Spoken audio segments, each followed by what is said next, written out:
rural. E qual é o objetivo de hoje? Hoje a gente está com o objetivo de apresentar o prognóstico. A gente está na fase final do plano, então em breve a gente vai ter audiência pública. E nessa audiência pública é importantíssimo a divulgação, a gente vai ter uma participação, a gente vai ter uma prévia dela, 15 dias antes a gente já vai mandar um documento para ir para a consulta pública. É importante que esse documento seja divulgado, que vocês imprimam uma cópia, deixem na prefeitura lá para que o pessoal quiser acessar. É importante que passem para os vereadores esse documento, para eles darem uma olhada, para as associações, associação rural, todas as associações que vocês tiverem, conselho de saúde, de educação, de meio ambiente, tudo isso para todo mundo estar participando, todo mundo estar junto com esse objetivo. Se for dessa audiência, a gente vai explicar desde o início. Hoje a gente vai ser meio pelo meio, porque a gente está fazendo as várias etapas, e a gente está na terceira etapa. Mas na audiência a gente vai começar desde o início, explicar tudo, todo o plano. Então é uma grande oportunidade para todo mundo estar participando, conhecendo e ajudando, porque o plano de saneamento ele só vai ser viabilizado, só vai ser atendido se a população participar. Entendeu? Então a gente não pode deixar eles de fora. Então aqui a gente tem um cronograma rápido que já aconteceu. Desde o ano passado a gente vem fazendo o plano, vem tendo as visitas, visitamos todas as infraestruturas e hoje a gente está nessa parte aqui. Então vocês veem que em agosto a gente deve estar tendo audiência, logo daqui a uns 2 meses. O prognóstico ele tenta juntar o cenário possível com o futuro desejado. Então a gente tem essas duas coisas, o que é possível fazer no município e o que a gente deseja. E como juntar essas duas coisas? E como é que a gente vai juntar essas duas coisas? Com as proposições.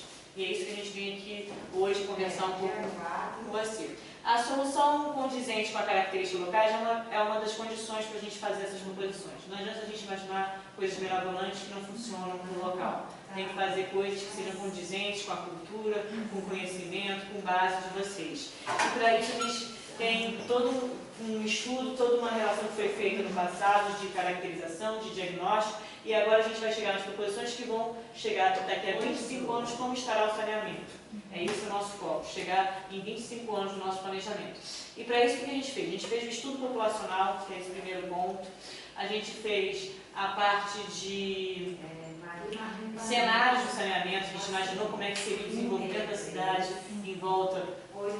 A gente imaginou as alternativas para o saneamento, então a gente está falando aí das opções de tratamento, das opções de coleta, coleta de lixo, as opções que existem para tratamento desse resíduo. E aí a gente tem o prognóstico, como a gente está vindo aqui hoje falar. E segue para a análise técnica dos cenários futuros e tecnologias. A análise social, que é como essas tecnologias, como essas coisas que a gente vai propor vai beneficiar a população. A gente tem que ter sempre esse eixo, nosso foco é o benefício da população. Então, nessa linha, a gente vai avaliar tudo isso e apenas se a gente conseguir atingir todos esses objetivos, ter o benefício da população, ter uma escolha, uma solução técnica viável, a gente tem a proposição. E aí, para começar esses estudos, a gente começa com o estudo populacional. O município ele tem estado meio estável, ele não tem tido um crescimento nos últimos anos, pelo contrário, ele deu uma redução. Então, a gente está imaginando que ele vai ficar um tanto quanto estável nos próximos 25 anos, mas vai acontecer uma dinâmica que está acontecendo em todo o Brasil, principalmente aqui na região de Minas, que é a urbanização. A população está saindo do campo e está vindo mais para a cidade. Está acontecendo esse movimento. Então, vai aumentar a população urbana, mas vai reduzir a população rural. E é isso que a gente está projetando. Está acontecendo aqui, não é verdade? Aqui eu não sei se a população inteira, porque aqui o prefeito atual está investindo muito no turismo. E o nosso foco aqui é turismo rural. Sim. A nossa cidade não tem estrutura. E os nossos pontos turísticos, seguindo a linha do parque, é rural. Mas, de qualquer forma, eles vão vir. A população acaba vindo. Mesmo que trabalhe de lá para alugar para vir para cá. Então, exatamente. Mesmo que trabalhe numa área de turismo, não sei o quê, acaba que as pessoas vão morando, vão tendo residência. A residência vem mais para perto da cidade. Eles podem até ter uma atividade rural, mas a população normalmente vai chegando mais para a próxima cidade, vai criando núcleos, até núcleos novos. Por exemplo, uma vila. Já não é aquele mais espalhado como era antigamente, as pessoas vão se juntando um pouco mais. Então, nesse sentido que a gente cria o plano de metas de curto, de médio e de longo prazo. Esse plano de metas é importante, a gente em cada fase está visualizando uma parte diferente do saneamento, uma etapa diferente do saneamento. Então, na primeira parte, que é o curto prazo, são as coisas mais emergenciais, são as coisas que estão mais urgentes na população, que está mais sentindo. Aqui provavelmente vai ser o tratamento dos esgotos, o negócio que todo mundo está Sim, reclamaram muito o escoamento da água. E o escoamento da drenagem, exatamente, a questão da drenagem. Então, essas questões vão estar no curto prazo. Ao médio prazo é a expansão desse serviço, é a melhoria, é um bairro que não era atingido antes, vai passar a ser atendido pelo serviço. E ao longo prazo é a revisão e a melhoria contínua. Então, em relação ao abastecimento de água, a gente verifica que na questão do abastecimento de água, a gente tem um histórico de per capita que é bastante, apesar dele estar aqui meio variado, ele é bastante retilíneo. Ele, desde 2005, o consumo até 2011, ele variou pouca coisa. Inclusive, houve um decréscimo, que é uma coisa boa, significa que as pessoas estão usando água mais conscientemente. Estão usando água mais racionalmente, está evitando desperdício, está evitando perda, está se usando realmente da forma correta a água. E aí a gente tem o índice de cobertura de água. O município já tem um índice bastante alto, principalmente aqui na área urbana, que eu acho que é total. E a nossa proposta é que todas as captações, todas as áreas, todos os poços, mesmo aqueles que são particulares, que são dentro da área rural, uma nascente, eles sejam cadastrados. Vocês tenham controle, a prefeitura tenha um controle, a população saiba quanto se consome, que água é essa principalmente, qualidade, fazer análise, para que não tenha risco aquela família de doenças, crianças e tudo mais. Verificar se tem uma fossa séptica perto da captação, se tem um lançamento de esgoto, se tem um chiqueiro, se tem algum problema, se tem um curral com as vacas, se tem algum problema desse tipo que esteja contaminando aquela água e não também risco aquela família. Então, nesse sentido, a gente pensa na expansão dos serviços de cobertura. E aí também a gente fala do índice de perda, a questão de perda na distribuição, e aí voltado mais para a parte urbana. As perdas hoje são de 21%, mais ou menos, e a gente sugere, através de trabalhos junto à Copasa, que cheguem até 18%. O índice de instrumentação, hoje todas as casas têm hidrômetro aqui na área urbana, então a nossa proposta é que se continue dessa forma, porque o hidrômetro é muito importante para evitar o consumo desenfreado, para as pessoas deixarem de maneira aberta o tempo todo, e também para controlar o sistema. É um ponto importante a hidrometração. A máquina de medição também. A medição na saída da estação, como vocês têm aqui, na estação de tratamento de vocês têm um medidor lá que mede quando sai. Então, se você sabe quando sai da estação e sabe quando chega nas casas, se tiver uma perda no meio do caminho, você sabe identificar onde está e corrigir essa perda. A questão da evolução do serviço, então, com todas aquelas metas sobrepostas, a gente tem uma evolução de serviço. Aqui a população atendida, e no próximo passo é economias e ligações, para os 25 anos. E para isso acontecer, a gente vai ter medidas estruturantes, que são medidas permanentes e contínuas de eficiência, de capacitação de intervenção, de conhecimento do problema, de participação da sociedade, de conselhos municipais que são importantes, como eu falei, a participação deles é muito importante, do aprimoramento da legislação, é outro ponto também que a gente precisa sempre lembrar, as leis ambientais, é importante que se tenha elas para proteger toda a questão do meio ambiente, e a avaliação do plano. Esse plano ele tem uma vigência de 25 anos, mas é previsto já por lei, pela lei nacional, que de 4 em 4 anos ele seja revisto. Por quê? Porque às vezes acontece uma mudança. Mesmo o plano plurianual do governo, da prefeitura, pode mudar, ele muda de 4 em 4 anos, pode mudar o foco. Era um foco na área de esgoto, a questão de esgoto se resolveu, foi isso para drenagem, por exemplo. Então, o plano precisa acompanhar esses objetivos específicos. A questão das medidas estruturais, e a gente está falando de obra, de intervenção direta na infraestrutura, então a recuperação dela, os projetos básicos e executivos, a redução de perdas físicas e não físicas, são aquela questão que eu falei de ter uma tubulação que esteja vazando, você agir rapidamente e corrigir aquilo, isso é importante. A proteção dos mananciais, esse é um ponto importante, você vê que já tem manancial protegido numa área de florestada, mas é importante conhecer a montante ainda dessa área. Se mais acima no rio há um problema de alguma contaminação, um problema que necessita reflorestamento, que há algum problema de gado pisoteando a região, então tudo isso é importante cuidar. E aí tem a sustentabilidade, a questão da necessidade de uma tarifa, dessa tarifa ser condizente com o consumidor, então uma família mais necessitada vai ter uma tarifa mais baixa, vai ter uma facilidade no acesso ao bem da água, e chegando então ao controle do consumo, porque a tarifa também ajuda nisso, quando pesa no bolso a gente gasta menos. Então, o esgotamento, não é? Exatamente. O esgotamento sanitário. Então, a gente tem o plano de meta, o índice de cobertura. Hoje você já tem uma cobertura, você já tem a rede de esgoto, mas não tem o tratamento. Então, esse que vai ser o nosso foco, a questão do tratamento, que é o próximo índice que a gente vai falar. Que hoje não há, e a gente pretende rapidamente incrementar isso através de uma estação para a área urbana, atendendo 63% da população. E a partir de então, crescente até 2038 com 90%. Da mesma forma, a gente fala da tarifação, a questão do tratamento de esgoto ele tem um custo, assim como o tratamento de água. Eu preciso já começar a imaginar como é que esse custo vai ser baseado, como é que esse custo vai ser mantido. Ele tem um custo de operação, ele tem um custo de manutenção. É importante que se pense se vai se colocar uma tarifa, como vai funcionar essa tarifa, se vai estar ligada à água, então, todas essas questões. E novamente a gente está falando dos estruturantes, os mesmos da água, passar um pouco mais rápido, e as estruturais, aqui são coisas novas. A criação e recuperação da infraestrutura, a criação da EST, né, da estação de tratamento de esgoto, os projetos, o incremento na coleta e no tratamento, que é um ponto fundamental.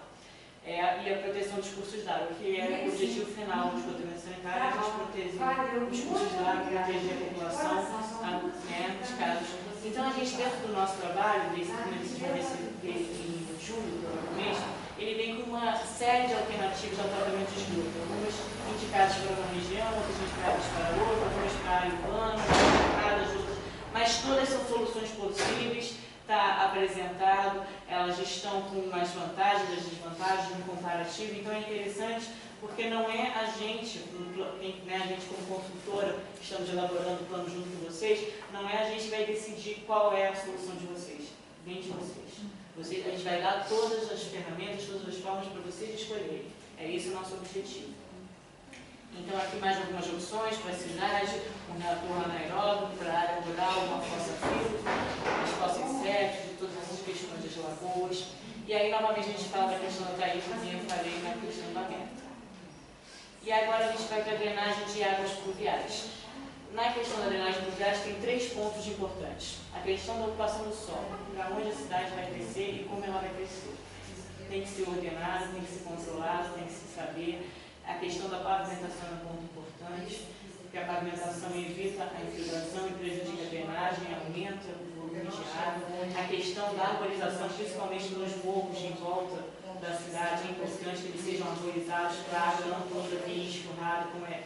Aqui tudo é muito alto, e né, a cidade está bem no vale, então vem tudo para a cidade. Eu vou mostrar um exemplo daqui a pouquinho sobre isso, e a questão da divisão das águas pluviais de esgoto doméstico. É importante a gente entender que são 2 populações separadas, tanto na rua como dentro de casa. Elas não podem se cruzar de forma alguma. Então aqui é um exemplo clássico e vocês estão... É como se o centro da cidade estivesse aqui, na bacia. Essa aqui é a bacia. E aqui está um morro em volta. E tudo que chove nessa área amarela chega aqui. Tudo que não infiltra vai chegar aqui e vai causar o alagamento aqui. Então, olhando para o mapa, a gente vê claramente...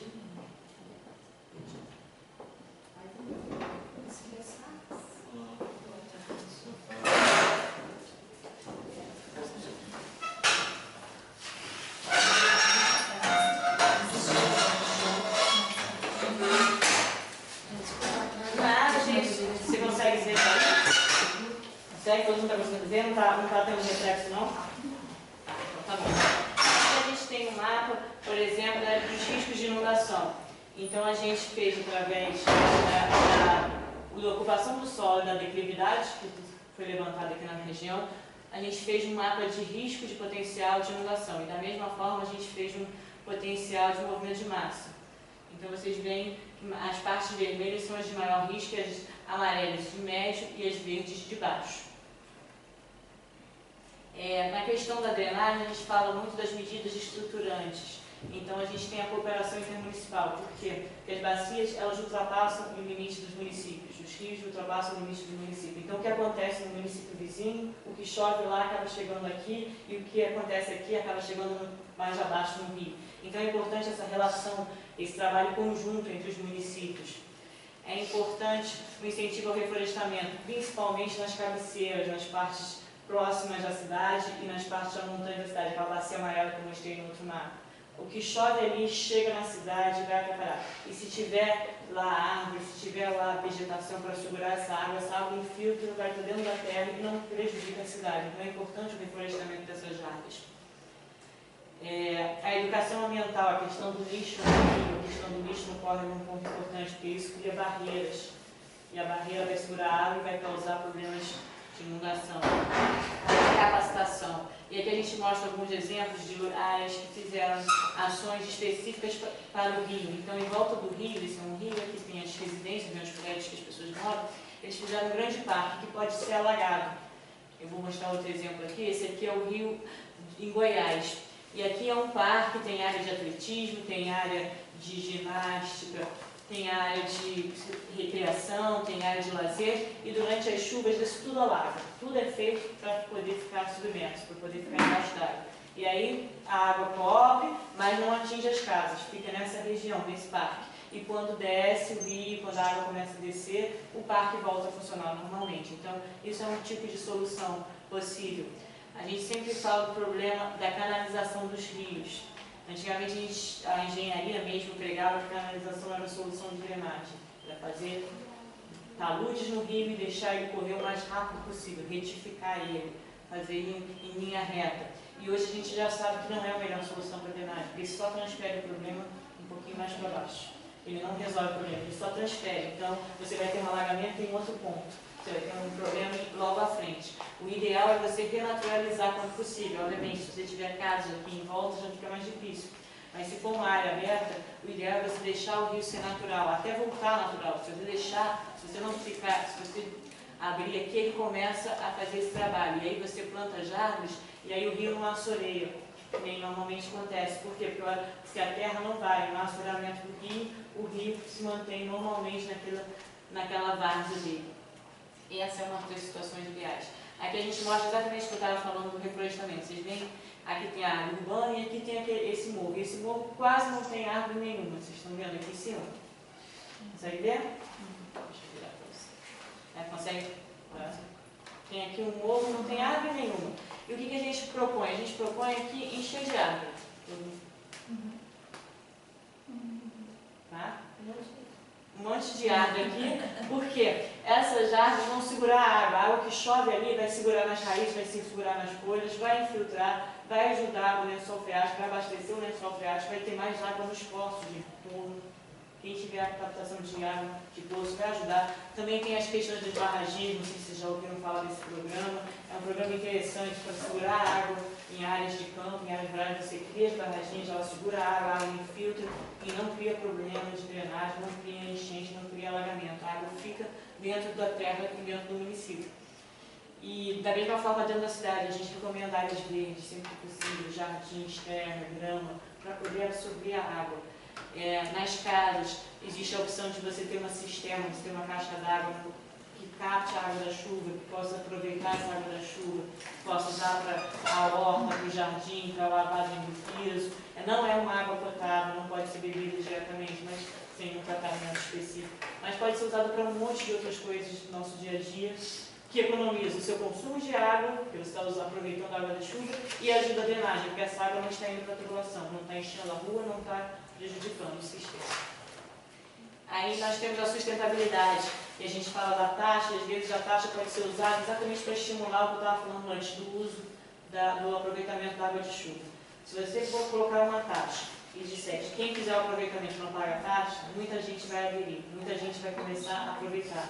Se você fizer a questão da taxa e associar ela à área verde, se você tiver mais área verde no seu terreno, se você tiver uma maior infiltração, você não paga a taxa. Então mais gente vai estimular. Infelizmente, né, a gente é muito estimulado pelo custo das coisas, então isso tem que ser sempre pensado. São algumas formas de solução. Eu estou lembrando aqui que o plano ele não vai impor taxa nenhuma, ele não vai decidir coisa alguma. A gente apresenta as opções para vocês do que pode ser feito, de como pode ser feito, e a própria população, o próprio município vai escolher para si as melhores soluções. É esse o nosso objetivo.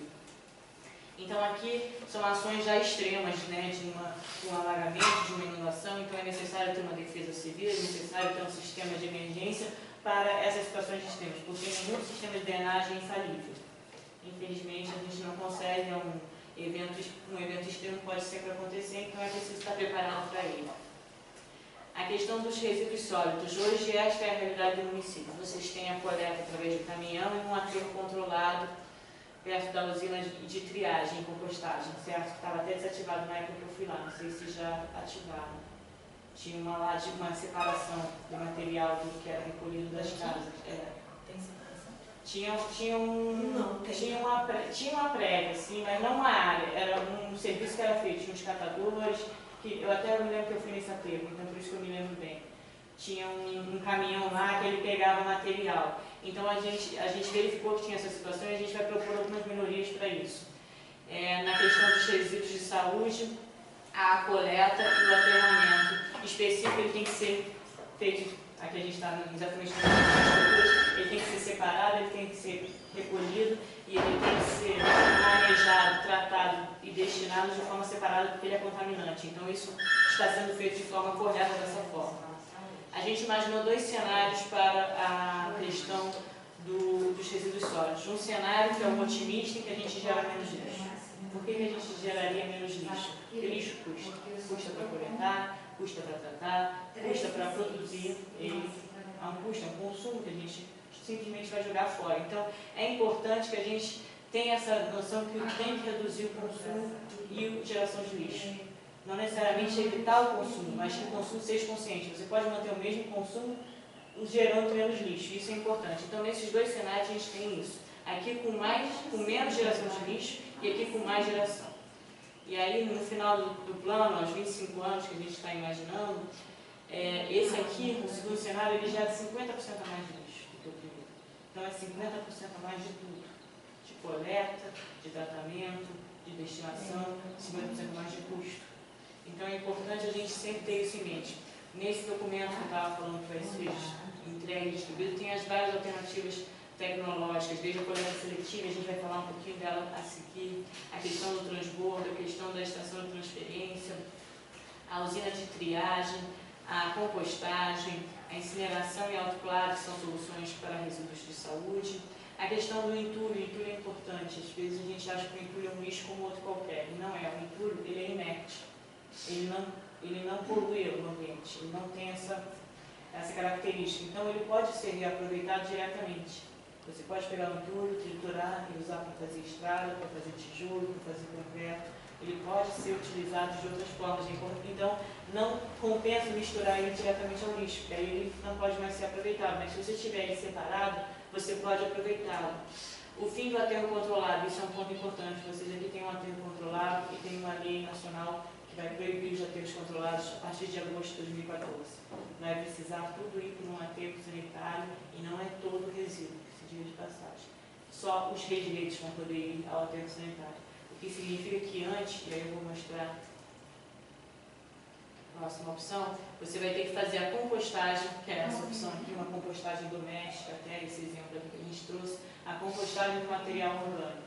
Ele vai ter que ser separado dentro de casa, já na geração, separou o reciclável do orgânico, o orgânico você faz a compostagem, ou você dá para os animais comerem, uma galinha que você tem, ou cachorro, ou então você faz a compostagem, bota na horta para adubar, para ajudar, e o reciclável vai separado, vai para uma área de separação, vai ser aproveitado pela indústria, então isso é importante. E apenas os rejeitos vão poder. Então, esse aqui é o plano de metas para resíduos. A partir do doméstico, ou seja, dentro da nossa casa, a gente separou o reciclável e o orgânico. O reciclável vai por todo esse processo aqui, vai pela coleta, vai pela triagem, volta para a indústria e volta para o nosso consumo. É aquele símbolozinho retornando sempre ao nosso consumo. E uma parte, a pequena parte que não puder ser aproveitada é o chamado de rejeito. Esse vai para o aterro sanitário. Mas o aterro sanitário é muito caro, tanto de se fazer como de operar. É muito diferente de um aterro controlado. Um aterro controlado, ele é simplesmente a cava no chão, você bota o lixo e cola o lixo. O aterro não, você tem que fazer uma impermeabilização antes de colocar o lixo. Ou seja, um aterro controlado não pode ser transformado em aterro sanitário. Não há um jeito de transformar. Você tem que fazer uma nova área, você tem que impermeabilizar o fundo, colocar o lixo, fazer a drenagem, porque vai sair um líquido chamado chorume desse lixo, que é um lixo esse líquido ele tem que ter uma estação de tratamento específica para ele, sozinho. Ele precisa vai ser coberto, vai gerar gás lá dentro, você vai ter que ter captadores de gás, esse gás vai ter que ser queimado. Então é uma infraestrutura muito grande. São várias pessoas trabalhando, são várias infraestruturas que custam, são vários produto químico na estação de tratamento de chorume, e tratar chorume é muito mais difícil que tratar esgoto, para vocês terem uma ideia, então é muito mais caro. Então o aterro sanitário não é uma solução para uma pequena área, para um pequeno município sozinho. É solução para muitos municípios. E lá no Rio de Janeiro a gente está propondo, e aqui em Minas a gente já viu que isso também está começando, dos municípios se juntarem e fazerem um aterro em conjunto. Então é bom vocês começarem a pensar nisso, de fazer um aterro em conjunto com outros municípios, de levarem um aterro que já existe, porque aí vocês pagam para dispor lá, mas vocês não vão dispor todo o resíduo de vocês. Toda a parte de reciclado, toda a parte de compostagem, de orgânico, já saiu do lixo, já foi aproveitado. Então é uma parcela muito pequenininha da que vai para o aterro, e aí por esse vocês vão ter que pagar para dispor. Então daí a importância de todo esse processo da reciclagem, do orgânico, porque o aterro sanitário não vai ter como fugir, vocês vão ter que arrumar uma solução para o aterro controlado de vocês. Ele vai ter que ser mitigado e vai ter que ser fechado futuramente. Então isso é uma coisa para ir se pensando. Inclusive, a partir do momento que você tem um aterro sanitário, também você recebe mais licenciamento ecológico. Então é importante também, porque pode ser uma forma de, se você conseguir reduzir o seu rejeito ao mínimo, do próprio valor que você receber por estar destinando ele ao aterro, pagar o aterro. Então é importante esse trabalho de redução do lixo, tanto dentro de casa, para começar, com o lixo que a gente gera, como depois com a reciclagem, com a compostagem. Da mesma forma, o entulho não deve ir para o aterro sanitário, ele deve ser reaproveitado, porque ele vai ter um custo que não precisaria ter, vai custar ao município um dinheiro que não precisaria. O resíduo sólido continua da mesma forma, o resíduo de saúde continua da mesma forma, ele vai por esse caminho separado, totalmente isolado, porque ele é um resíduo diferente, contaminante, perfurante e tudo mais. Então, para finalizar, a gente fala dos fatores relevantes. Então, novamente, o aterro controlado, o lixão, não é mais possível. A partir desse ano, vai haver muitas ações contra isso, vai ter muitos programas para que sejam mitigados. O Estado vai ajudar, se não ajudou na época do lixão zero, que eles fizeram programas específicos para isso, para o Minas Sem Lixão. Lixão zero no Rio, desculpa. Mas é o mesmo programa, é a mesma coisa, os estados todos fizeram nessa época. E não será mais possível a disposição de todo o resíduo coletado, ou seja, aquela história, o resíduo coletado, parte vai ter que ser reciclado, parte vai para compostagem, parte do entulho vai para reaproveitamento, e aí só a parte dos rejeitos vai para aterro. Então a gente fala das conclusões de desativar e mitigar e remediar a área utilizada atualmente para descarte. A gente fala de verificar a questão do planejamento consórcio, que eu falei, para vocês fazerem um aterro consorciado, ou então se há algum aterro próximo, vocês possam se juntar. Já existe de repente um consórcio, já existe uma série de municípios que levam para um aterro, então verificar a possibilidade de vocês participarem juntos. A implantação do plano de gestão integrada de resíduos sólidos. As ações para a redução do volume de resíduos, isso já vem dentro de casa, depois com a coleta seletiva, reciclando e com a compostagem, todos aqueles caminhos. E um programa de manejo específico para as áreas rurais e afastadas, que aqui vocês têm, como vocês falaram, uma questão rural muito forte. Então, como é que vai ser feito nessas localidades? Vai fazendo, como aquele exemplo, uma compostagem local, que as pessoas aproveitem ali mesmo para adubar a terra. Vai fazer um ponto de coleta seletiva, naqueles locais onde as pessoas vão levar os materiais recicláveis lá. Tudo isso pode ser imaginado. E, finalmente, o monitoramento através de indicadores de desempenho. Sempre seguindo o plano, sempre acompanhando o plano, para ver se ele está dentro da realidade, para ver se ele está atendendo conforme estava planejado. Então, acho que a apresentação é mais ou menos disso. Eu comecei falando que a gente vai ter uma audiência pública, daqui a 2 meses. É importante a participação. Nessa audiência a gente vai explicar todas as fases do plano, hoje a gente está meio que no final, né? Mas a partir da audiência a gente vai começar do início normalmente, a explicar todas as partes, todas as fases que foram desenvolvidas. E é importante que a população toda participe, porque senão o plano não vai para frente. E é o plano, uma das exigências do plano, onde a lei coloca, é para receber verbas do governo federal e do estado, é você ter o plano e o plano ser participativo. Então é importante que a gente tenha esse trabalho feito, esse trabalho desenvolvido e divulgado, que mais pessoas saibam, que os conselhos, as escolas, as associações, as igrejas, que todo mundo esteja sabendo, esteja avisado a respeito da audiência, da consulta pública, quando esse documento estiver disponível, porque ele vai virar uma lei. A partir do momento que ele é aprovado na audiência pública, ele é aprovado popularmente, a população aprova ele, as pessoas estão abertas na audiência para fazer comentários, fazer adições, fazer sugestões, e depois de aprovado na audiência, depois de todas essas incorporações da participação popular, ele vai para a Câmara Legislativa e ele vira lei. Então é importante a gente ter sempre isso em mente. Ainda tem alguma dúvida, alguma pergunta? Não? A Lígia, alguma coisa? A Lígia Maranhão, nossa jornalista, ela quer fazer uma pesquisa com vocês, é uma pesquisa fictícia, né? Não é para assustar, que nem eu falei, a gente não está aqui para impor nada ao município, pelo contrário, a gente está aqui só para ver como é que está a situação e quais são as possibilidades. E uma das formas que a gente achou de verificar foi essa pesquisa. Então a Lígia vai explicar um pouco mais. Essa pesquisa ela trata sobre a cobrança de taxa na prestação de serviço, sobre saneamento básico, e ela está dividida da mesma forma que estava a apresentação: água, esgoto, drenagem e lixo. Vocês vão ver que tem a opção de colocar sim ou não, mas vocês têm total liberdade para colocar algum comentário, alguma coisa que vocês queiram dizer sobre isso atrás, né? Não tem espaço na frente, mas tem atrás, vocês podem fazer para que a gente possa ter esse registro e depois estar coletando como informação. E eu peço que vocês preencham o cabeçalho. Esse papel que está solto, esse papel que está solto é o endereço do nosso blog, tem todas as informações. Tudo que a gente tem feito desde novembro aqui no município consta lá. Inclusive vai ter a apresentação de hoje, as fotos que eu tirei também. E quem tiver oportunidade, curiosidade para acessar,